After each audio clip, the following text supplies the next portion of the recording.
Welcome, I'm State Senator Michelle McManus, and welcome to my cable show, In Touch with Northern Michigan. Today's guest is someone very special to Northern Michigan because he helps to represent over 148 townships that I represent, and that is David Bertram. And David is with the Michigan Township Association, and our topic today certainly is townships and local government. So welcome, David. Thank you. Thank you for having me as a guest on your show. Yeah, well, I really appreciate it. I think this would be very appropriate for the district I represent. As you know, I've represented the district since 2002. Right. And I have 11 counties, and I believe, I hope I didn't count wrong, but I think I have about 148 townships. Oh, that's great. And that might be one of the largest representations of townships in the Senate district in the state. So we appreciate all the representation you give. Well, I appreciate that, and I wanted to start off by asking you a little bit about the mission of the Michigan Township Association and why you even are in existence. Absolutely. We formed back in the 50s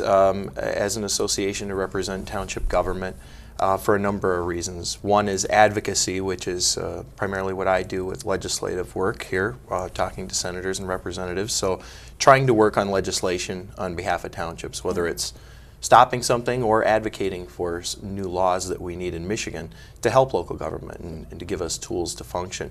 Another piece of it is we have an educational department too, where we put on seminars and educational workshops to try to keep our people apprised of new laws, new ways of doing things, whether it's planning and zoning or financing or taxes or local emergency services, whatever it may be. Okay, so help the viewers to understand your job title here in Lansing is? I'm a legislative liaison and department director for our legislative department in the Michigan Townships Association. So we have a couple people like me who lobby and another person that's a support person in our office. And we try to divide the issues by issue area because, as you know, that you have to divide it some way. So much can go on, and for example, one day earlier this week we had 7 committees that we were trying to cover in just a few hours.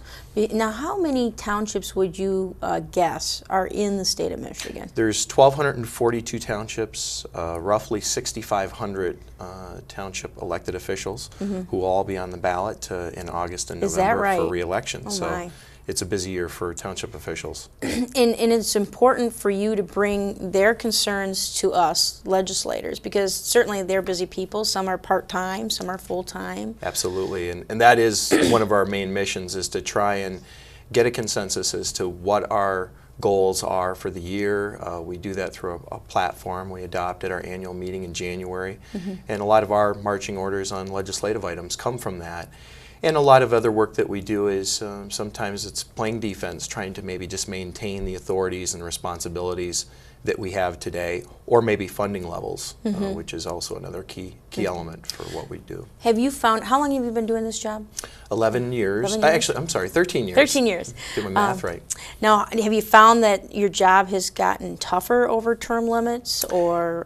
I would agree with that. I think it is more difficult because people are just here in a shorter time frame, especially in the House, where they've got really the maximum is 6 years now. So legislators coming in, if they don't have some prior experience, it takes a session probably for legislators, for most, to get acquainted with what committees they might be assigned to. If they're put on appropriations, that whole process can take a couple years. So really, it's unfortunate, but I think due to term limits, the effectiveness of a legislator is really about 4 years. And then just as we feel like we're establishing a relationship and a rapport, they're getting ready to depart and do something different. So term limits has made it more difficult. It's really required us to be more educational, and I think frankly it's required our township officials to be more involved because they don't have those years that they used to be able to have with a legislator. Has to be very quick. To call up on the phone and that sort of have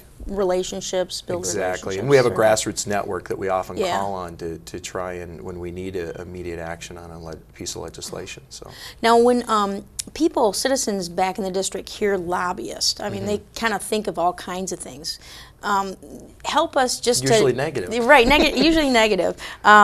Help us to understand, really what is your role? Your role as a lobbyist. And I like to tell people sometimes, don't look at the term lobbyist is negative. Legislative liaison is the title, but essentially I'm a representative of local government. We've pulled together to become an association with like-minded interests, and that's really what I do. I mean, it's to try and speak with one voice for all the township officials across the state. What if you didn't mean to interrupt, but what would happen if you were not here?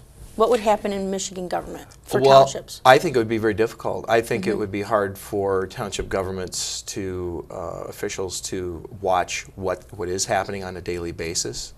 Right now at a time with budgets moving quickly, to get that information back to them. A lot of times they're preparing their budgets right now.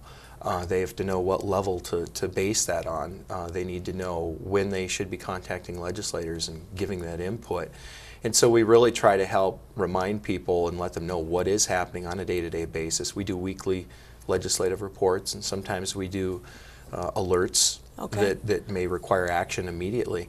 And they just wouldn't have that. And a lot of times the stuff that we work on doesn't get on the front page of the newspaper, so there isn't a good way for them to find that information out. And I think that's what we provide to them. Sure, and with that information, then they can make the decision if how to act. How to act, exactly. Whether to call their legislator, write their legislator, or have coffee with their legislator, that sort of thing. Exactly. Can you take us back in time and help us to understand how township government was formed? Yeah, actually our association was formed back in 1953. Townships have been around since the 1800s when the Northwest Territory was formed.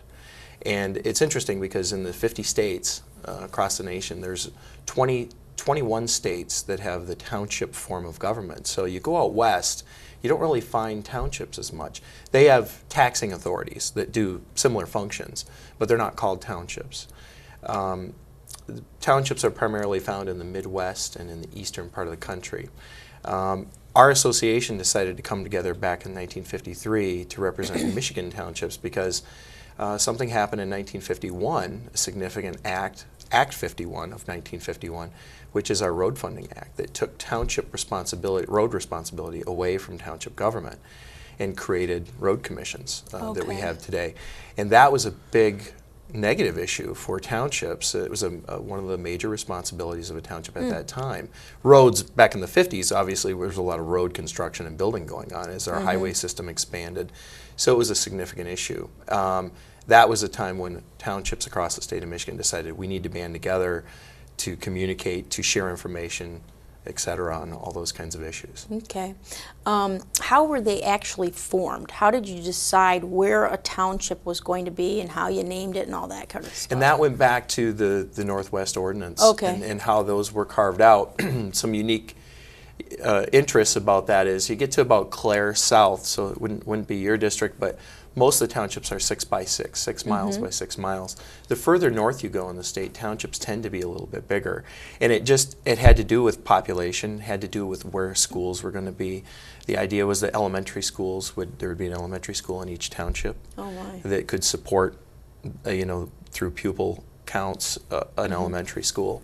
So there was a lot of planning that went into that back in Thomas Jefferson days when really we were wilderness, largely here in Michigan. And a lot of that planning went into it back then as to how to plot it out. The further north you go, though, the townships tend to be bigger. You get to some parts of your district, but even further north in the UP as well, townships tend to be bigger. There are some that are as big as counties in the southern half of the state. Very interesting. What do you say to individuals, because this particular issue has come up a lot, why do we have townships anymore? Why do we have that form of government? Why not just send it all to the counties? What do you say? What do you say, or what's the other side of this? There's a huge role that townships play. If people look at their daily lives and how they're impacted more by local government than they are by the federal government, and even, I would say, even more so than state government. Just think of what they do in the course of their day out in public and what ordinances and what laws and what services impact them. You start off with planning and zoning and sewer and water and emergency services and conducting elections and doing assessing on property to a myriad of critical functions